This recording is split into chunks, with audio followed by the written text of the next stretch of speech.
Retour à questions d'actualité sur les ondes de Radio VM. Vous êtes en compagnie de Jean-Philippe Trottier. On va parler enseignement maintenant. Est-ce que l'enseignement des cégeps et l'enseignement supérieur, est-ce qu'ils doivent être traités de la même façon qu'une entreprise en adéquation avec le marché et selon les besoins de ce marché, ou est-ce que la formation qu'on y dispense doit être protégée de cette dépendance? Vous savez qu'on a déjà eu cette discussion à l'affaire des Carrés Rouges en 2012. C'est un sujet qui n'est jamais clos, la place de l'éducation. À ce sujet, le Conseil des collèges que le gouvernement libéral projette de créer suscite des craintes chez les enseignants. Simon-Pierre Savard-Tremblay, chroniqueur, nous en parle. Simon-Pierre, bonjour. Bonjour Jean-Philippe. Alors, j'imagine que vous allez dire que les cégeps ne devraient pas être marchandisés. Il faudrait protéger tout ce qu'on y enseigne, c'est ça? Bon, si vous avez deviné, pourquoi vous m'appelez? Pour vous dire qu'on vous aime et qu'on on fait un petit coucou. Là, vous êtes à Québec, vous n'êtes pas dans le studio. On voulait juste être sûr que vous étiez là en train de travailler. Ah bon, c'est bien gentil d'avoir de telles considérations. Écoutez, comme on dit, restez près de vos amis et encore plus près de vos ennemis. Donc, on ne vous lâchera pas d'une semaine. La semaine dernière, la Nouvelle Alliance pour la philosophie au collège avait tenu un cabaret pour l'adéquation école-culture. Pourquoi? C'était justement en réaction des orientations gouvernementales, des orientations ministérielles par rapport à ce qui pourrait advenir du cégep. Et ce qui pourrait advenir du cégep, c'est basé essentiellement sur, disons que les soupçons sont basés essentiellement sur le document de consultation du ministère de l'Éducation par rapport au cégep et sur le rapport de Mers de 2014. Que disait ce rapport de Mers en 2014? Écoutez, la voie était ouverte essentiellement, c'était des grandes orientations pour que le cégep réponde aux exigences du marché finalement. Donc c'était de tourner l'enseignement collégial vers les besoins de l'offre et de la demande et du marché. On peut comprendre ça pour des filières qui sont plus techniques ou scientifiques. Oui, mais c'était même la base du cégep. Bon, évidemment, oui. Mais comment pouvoir suivre ces recommandations du rapport de Mers de 2014 quand on est en philosophie, en histoire, en sciences sociales, en en langue? Je veux dire, il y a des éléments du savoir et de la culture qui échappent au marché par leur propre nature, non? Écoutez, vous savez, le rapport de Mers évacuait tout bonnement la culture dans son rapport. Ils ne se sont pas cassés la tête. On parlait même pas de la culture. Voilà. Donc, on considérait les cégeps comme juste des centres de formation technique, comme on peut apprendre la plomberie ou la soudure pour aller ensuite trouver une job. Mais écoutez, il faut voir maintenant, justement, les orientations du ministère, qu'est-ce qu'ils veulent faire avec ça. Oui. Et pour justement aller dans le sens du rapport de Mers, il est question d'un conseil des collèges, d'un conseil des universités et d'un conseil mixte de l'enseignement supérieur. Alors ça d'ailleurs, l'ANAPAC dont vous avez parlé tout à l'heure, cette association-là qui s'oppose à la création de ce conseil-là, n'est pas foncièrement contre l'idée d'un conseil en lui-même. C'est ce conseil-là qui les inquiète. Parce que ça va être un espèce d'organisme prétendument indépendant, donc d'abord volonté de dépolitiser l'éducation. On sait qu'au Québec, l'éducation est politisé depuis le rapport Parent, finalement, depuis la Révolution tranquille. On considère que les choix en matière d'éducation doivent émaner des choix démocratiques du peuple québécois. Mais maintenant, ça serait l'idée d'un conseil indépendant qui scruterait ça à la loupe pour s'assurer que les cégeps soient véritablement conformes, comme on le disait, aux besoins du marché et s'assurer que les étudiants soient vus comme des agents économiques. J'ai l'impression que là encore, se dessine en filigrane chez vous, Simon-Pierre Savard-Tremblay, la critique de l'expertocratie. Si ce n'est plus le peuple qui, par ses élus, a un droit de regard sur l'éducation au Québec, l'éducation supérieure, et si tout ce droit de regard est confié à une poignée d'experts, on retombe encore une fois dans votre critique de ces minorités qui gouvernent pour le peuple. Oui, effectivement. Puis un autre aspect de ma critique que vous pourriez y voir, c'est que la mondialisation, elle a construit une culture de l'évaluation qui est devenue hégémonique. Ça a commencé dans l'entreprise privée, donc avec des pratiques d'étalonnage, d'échelle de rentabilité, d'indicateurs de performance, de classement. Mais par la suite, presque toutes les entités ont été condamnées à être scrutées comme ça. Comme les États, comme les universités. Tout est coté, tout est noté, tout est jugé en fonction de la solvabilité, de la rentabilité, de la productivité, dépendamment de ce qui est étudié. Puis là, le cégep n'y ferait pas exception avec un tel conseil. Et comprenez-moi bien, je trouve logique qu'on surveille de près l'enseignement supérieur. C'est quelque chose de tellement important. Par contre, condamnable, par exemple, c'est que cette prétendue évaluation-là soit calquée sur des intérêts marchands. Puis d'ailleurs, peut-on parler de véritable évaluation qui va être faite? Moi, j'ai bien peur que ça soit davantage des guides normatifs, finalement. Mais Simon-Pierre Savard-Tremblay, il me semble qu'on a là devant nous un parfait exemple de guerre des critères. Les critères marchands, solvabilité, comme vous dites, adéquation au marché, que sais-je, se défendent dans leur propre sphère. Vous, quels seraient les critères d'évaluation des cégeps ou des universités, puisqu'on parle de cela maintenant? Ben écoutez, les critères d'évaluation, regardons les classements qui sont là, qui sont là, par exemple le fameux classement de Shanghai. Tous ces classements-là sont extrêmement remis en question parce que c'est véritablement non pas des modes d'évaluation, mais des guides normatifs. Oui. C'est une explication de comment les institutions d'enseignement doivent être conforme à ces exigences économiques-là. Et puis, l'enseignement lui-même, la qualité de l'enseignement est très, très peu valorisée. C'est véritablement une guerre pour la réputation là, mais je veux bien, mais alors, quels autres critères? Redevenons traditionnels, si vous voulez, pendant une seconde, Simon-Pierre Savard-Tremblay. Quels critères seraient les bons pour évaluer les cégeps, les universités et les autres instituts d'enseignement supérieur? Écoutez, les critères particuliers, je peux pas vous dire ça maintenant parce qu'il faudrait évidemment que ça soit observé de près comment on peut évaluer la qualité de l'enseignement. Mais je vous dirais que de manière globale, je pense qu'on doit continuer à évaluer les universités et les cégeps en fonction de leur capacité à faire des êtres plus complets, des êtres qui vont verser dans la culture avec un grand C, des êtres qui vont finalement savoir qu'ils font partie d'une entité qui les dépasse et qui leur préexiste également. Je comprends ça, mais alors, dans cette guerre de critères, les gros sous ont le gros bout du bâton. Si je vous vois, vous amener devant des experts, des plutocrates, enfin que sais-je, des gens qui représentent l'adéquation marché, hein, pour le dire grossièrement. Oui, il faut être fidèle à ce qui nous préexiste. On s'inscrit dans une trame historique, on appartient à un peuple, que sais-je.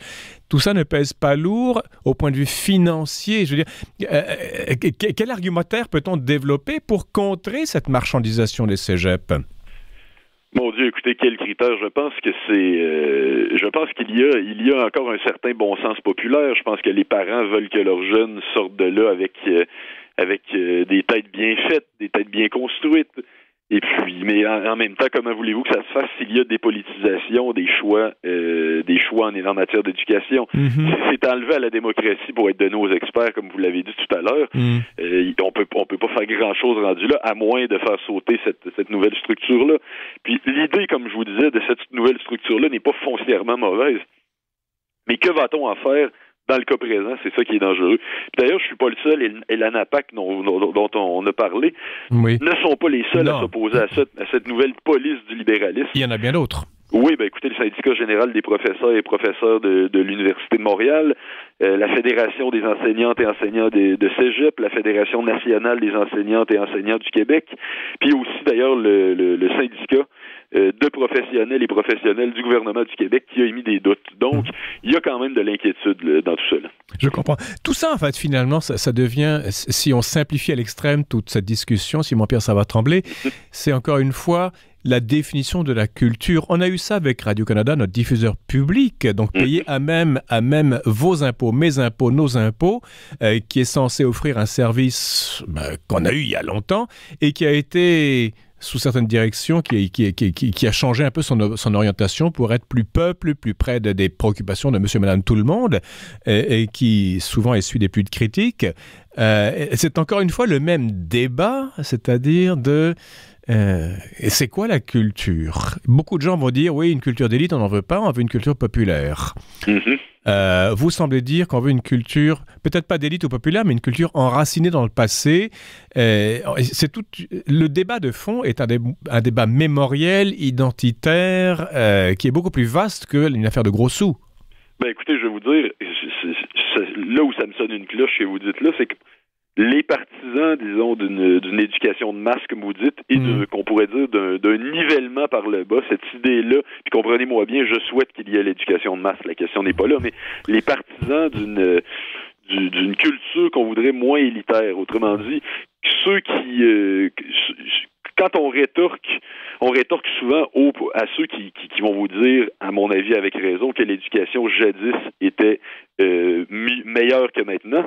On va rétorquer, oui, mais jadis, ceux qui connaissaient Beethoven et Molière, ça demeurait une infime minorité. Il y avait une infime minorité qui avait le droit. C'est vrai. De verser là-dedans. Sauf que je serais peut-être porté à vous dire qu'aujourd'hui, il y a encore moins de gens qui connaissent Beethoven ou Molière, malgré l'éducation de masse. Je dirais, il y a encore plus de monde qui ne connaissent pas Beethoven ou Molière. Plutôt. Oui, voilà, c'est ça. Alors, comment faire pour ménager la chèvre et le chou, avoir le meilleur des deux mondes, c'est-à-dire une éducation classique, une éducation ancrée dans le passé, les humanités, le classicisme et tout ça, l'histoire, et l'accès du plus grand nombre à tout cela. Dès qu'on retire d'un camp une chose, on enrichira l'autre camp, mais on n'arrive pas à joindre le meilleur des deux mondes. Oui, ben écoutez, je vois pas pourquoi on serait incapable de maintenir l'éducation obligatoire comme elle l'est actuellement, mais en nivelant vers le haut. On pourrait très bien revoir les normes, revoir les connaissances qui sont transmises. Oui. On pourrait très bien aussi instaurer un système plus rigoureux. Le fameux renouveau pédagogique dont on a parlé, dont on a beaucoup parlé, ça me semble être épouvantable à bien des égards. Là. Ça, c'est véritablement un nivellement vers le bas. Bon, ben écoutez, c'est un peu décourageant. Dites-moi une chose, en filigrane, il y a aussi tout le rôle de l'État qui quand on parle du statut de la culture, l'État n'est pas très loin derrière. L'État devrait se donner d'une politique plus agressive en matière culturelle? Oui, c'est ce que je crois, oui, absolument. Puis l'État a un rôle à jouer là-dedans. Je comprends pas qu'on souhaite son retrait absolu dans tous les champs, là.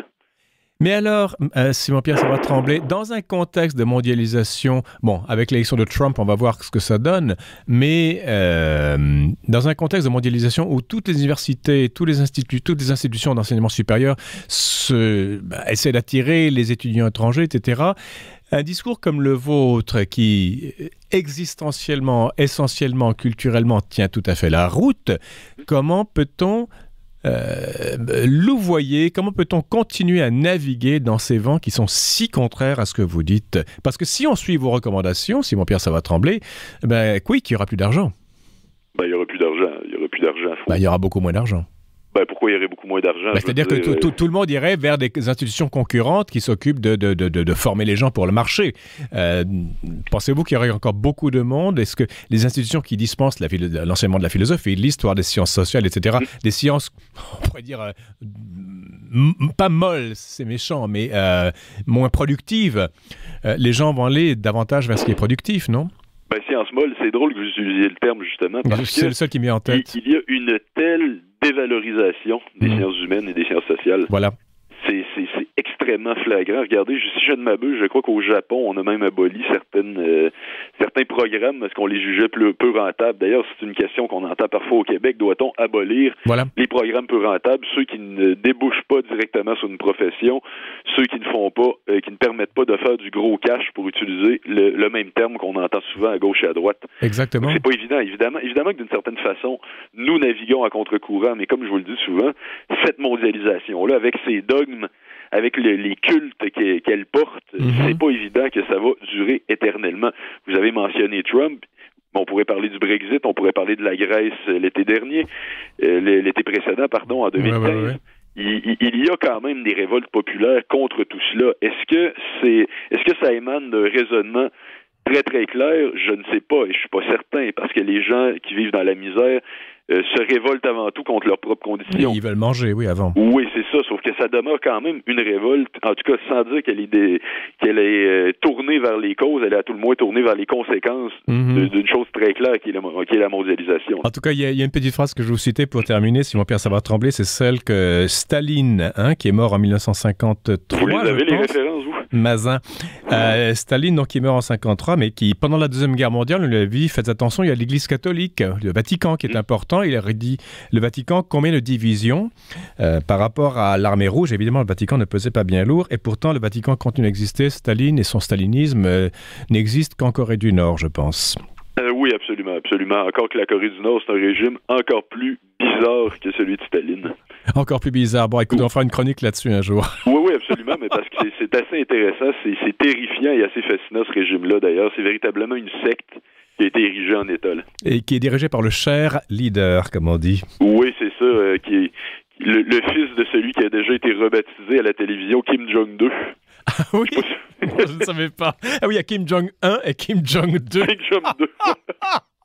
Simon Pierre, merci beaucoup. À la semaine prochaine. Merci à vous et je serai en studio la semaine prochaine. J'y compte bien, vous aussi et les auditeurs également. Merci beaucoup. Dans quelques petites secondes, quelques parutions dont je vais vous parler. Restez avec nous sur les ondes de Radio VM.